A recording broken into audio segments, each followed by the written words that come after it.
بسم اللہ الرحمن الرحیم۔ ایک بار شریر یہودی نے محض شرارت میں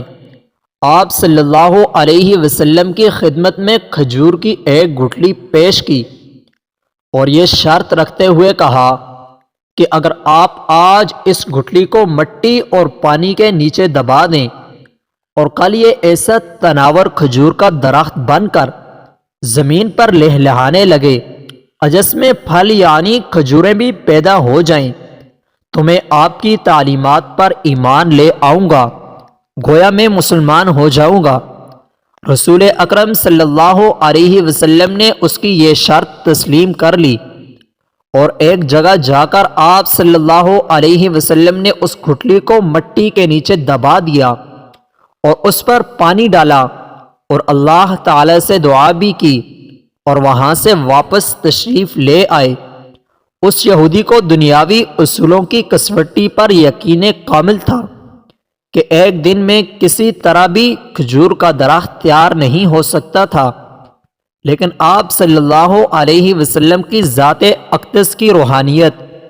اور آپ کا اعتماد اس کے دل میں کھٹک اور خدشہ ضرور پیدا کر رہا تھا کہ کہیں کل ایسا ہی نہ ہو جائے کہ کھجور کا درخت اگ جائے اور اسے ایمان لانا پڑ جائے۔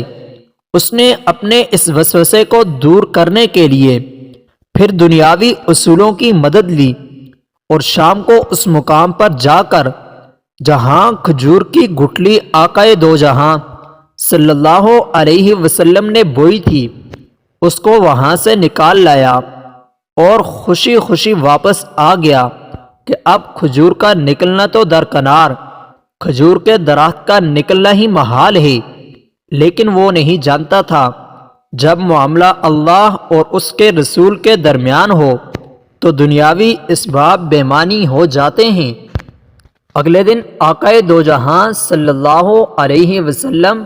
اور وہ یہودی مقام مقررہ پر پہنچے تو وہ یہودی یہ دیکھ کر حیران رہ گیا کہ وہاں ایک تناور درخت کھجور کے گجھوں سے لدا کھڑا ہے۔ اس یہودی نے جب اس کی کھجور کو کھایا تو اس میں گٹھلی نہیں تھی تو اس کے منہ سے بے اختیار نکلا، اس کی گٹھلی کہاں گئی؟ مرقوم ہے کہ اس موقع پر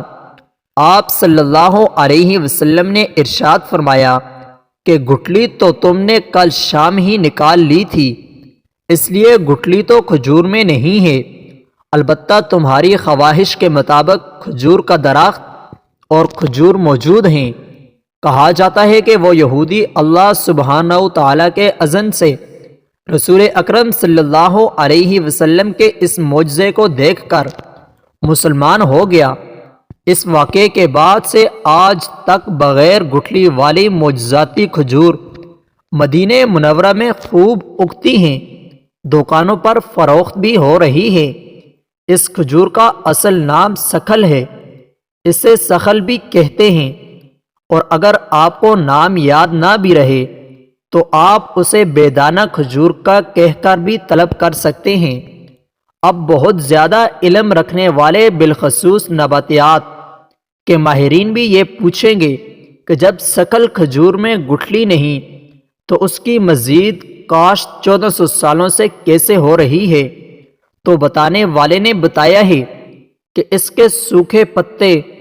کھجور کے باغوں میں مٹی میں مدغم ہو کر نئے پودوں کی بنیاد بن جاتے ہیں۔